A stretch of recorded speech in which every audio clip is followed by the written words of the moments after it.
Hola compañeros, somos estudiantes de Ingeniería Electrónica en la Universidad Industrial de Santander. Nuestro grupo de trabajo está conformado por Juliet Año, Ana Mendoza y Manuel Fernando Reño, quien sabe. El día de hoy vamos a hablar del modelo de capas. El modelo de capas se puede identificar como el modelo OSI y se pueden aplicar a diferentes modelos como el de Internet o el modelado IP.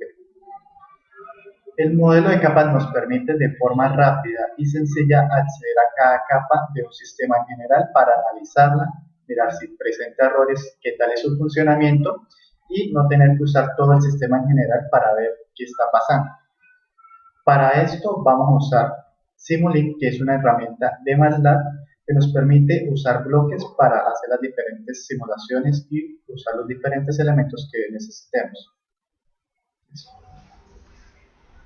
Ahora mencionaremos un ejemplo de modelos de capas utilizado en un sistema de comunicaciones. Por esta parte tenemos la capa 1, que consta del transmisor, el canal metálico y el receptor. Continúa la capa 2, que es la capa de modulación PCM, la capa de cuantización, la capa de compasión, la capa de muestreo y la capa de la voz. El orden en que se explicarán las capas será 5, 3, 1, 4, 2 y 6, ya que con esto demostraremos que las capas funcionan de forma independiente y no se necesita de otra capa para que esta funcione de forma óptima. Capa número 5, capa de muestreo. Esta capa consiste en un muestrador y en un filtro pasabajas. Para probar que la capa funciona correctamente, se utiliza una señal sinusoidal de amplitud 1, como se observa en la máscara, y se le asigna una frecuencia de 2000 Hz. Este bloque lo que hace es muestrear la señal, como se observa en la máscara. El tiempo de muestreo es 1 sobre la frecuencia de muestreo. Se debe tener en cuenta que la frecuencia de muestreo debe ser 2 veces mayor a la frecuencia del mensaje, cumpliendo el teorema de Nyquist.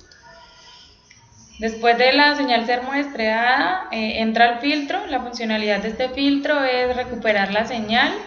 Se utiliza un filtro pasabajas en este caso y se le asigna una frecuencia, para este caso, de la misma frecuencia del mensaje de 2000 Hz. Y corremos el programa, la simulación.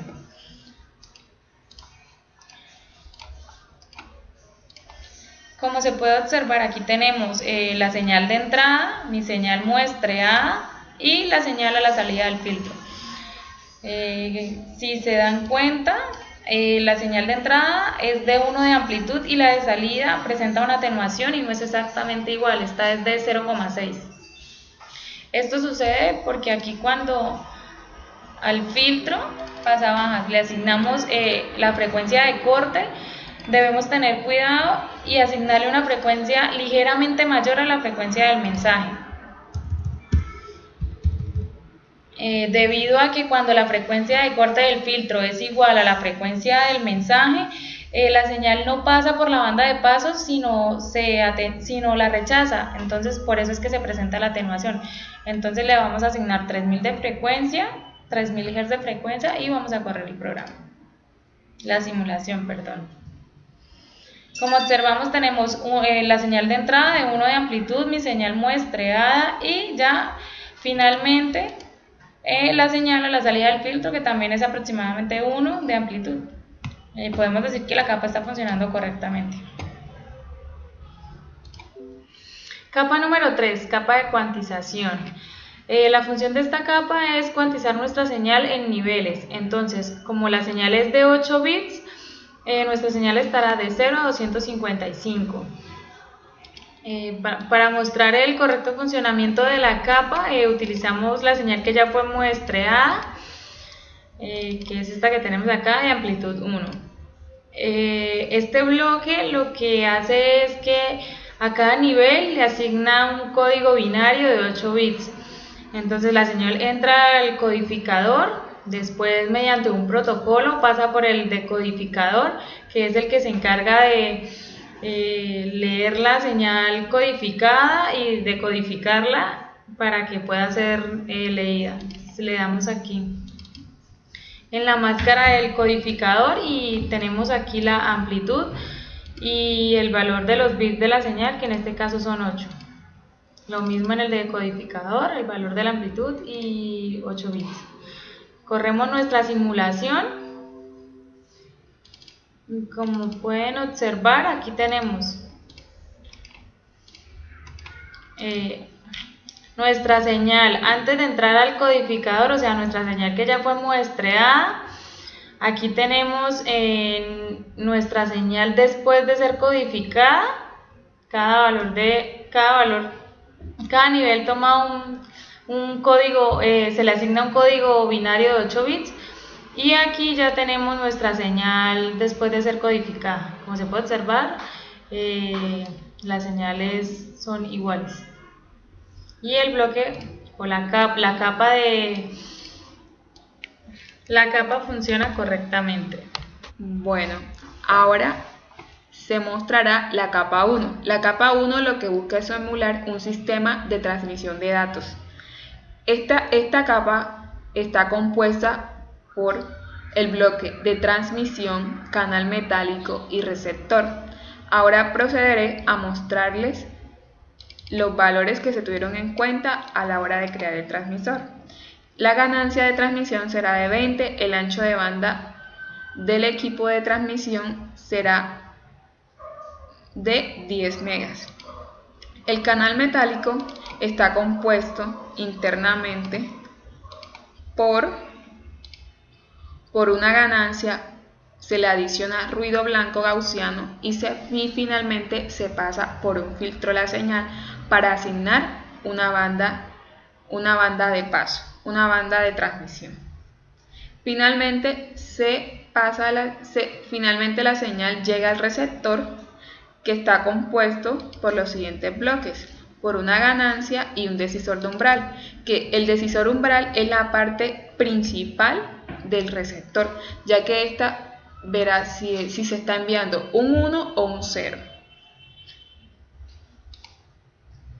Y esto hará posible la transmisión de nuestra señal. Para probar esta capa utilizamos un generador de señales binarias. Ahora procederé a correr la simulación y observaremos que con esta señal es la de entrada al transmisor. Esta es la señal que pasa por el canal. Como se puede observar en esta gráfica, la señal tiene una cierta distorsión que es adicionada por el ruido blanco gaussiano. Y finalmente esta es la señal que sale del receptor. Como se puede observar, nuestra señal nuestra capa está funcionando de forma correcta. Con la capa de compasión lo que se busca es que la señal en amplitud tenga una transición suave. Esto es lo que hará que nuestra señal aumente los valores que tengan amplitudes bajas, para que no se pierdan en el sistema. Ahora le daremos simular al programa y con esto podremos observar en el osciloscopio la señal compandida, la señal que ingresa al sistema, a la capa, y la señal que sale de la capa, que es esta que podemos observar. Como se puede ver en esta gráfica, que es la señal compandida, se nota que los valores bajos en amplitud acá aumentaron su valor, y se puede ver que la transición es más suave. Con esto verificamos el funcionamiento de la capa y notamos que está funcionando de forma correcta, ya que la entrada es igual a la señal de salida. Capa número 2, modulador PCM. Los moduladores PCM son una de las formas más sencillas de enviar señales analógicas en medios digitales. Esta capa está compuesta principalmente por un modulador y de un modulador. El modulador tendrá un buffer de 8 bits, que es nuestra cantidad de bits de entrada, y un convertidor de bits, y un demodulador que tendrá un bloque que hará lo contrario, pasará esos bits a una señal, y un buffer que también será de 8 bits. Para verificar que la capa funciona adecuadamente usaremos un generador de Bernoulli, que nos enviará una señal de bits aleatorio, pasará por el modulador, pasará después por el demodulador y saldrá la señal recuperada. Aplicamos un pequeño retraso porque el sistema introduce un retraso de 8 bits aproximadamente.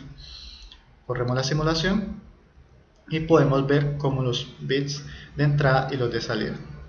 Parando la simulación y aplicando un tiempo de simulación un poco más pequeño,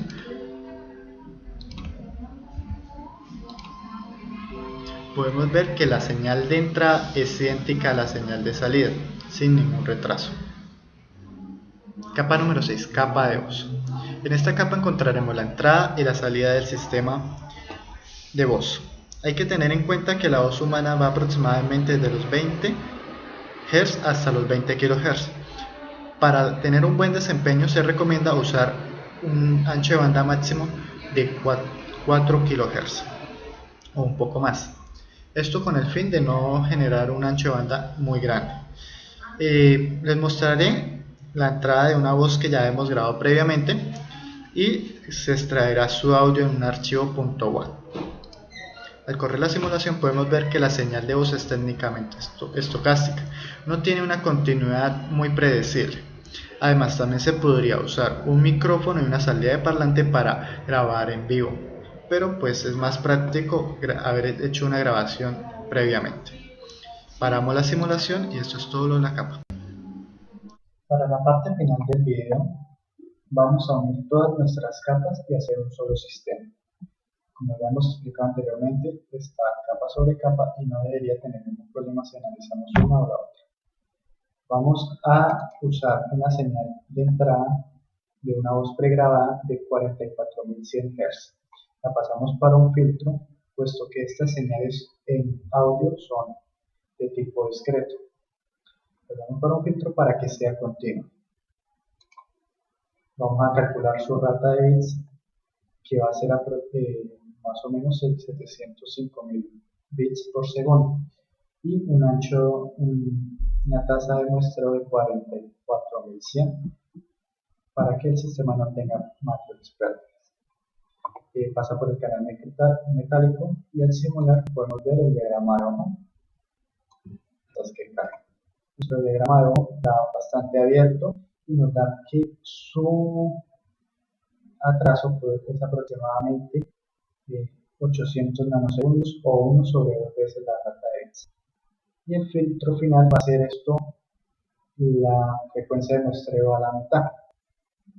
Aquí vamos a observar de que no tenemos ninguna pérdida de bits en el sistema y la señal que se está recuperando en el osciloscopio presenta un pequeño retraso de unos cuantos milisegundos, pero con alta fidelidad al recuperarse.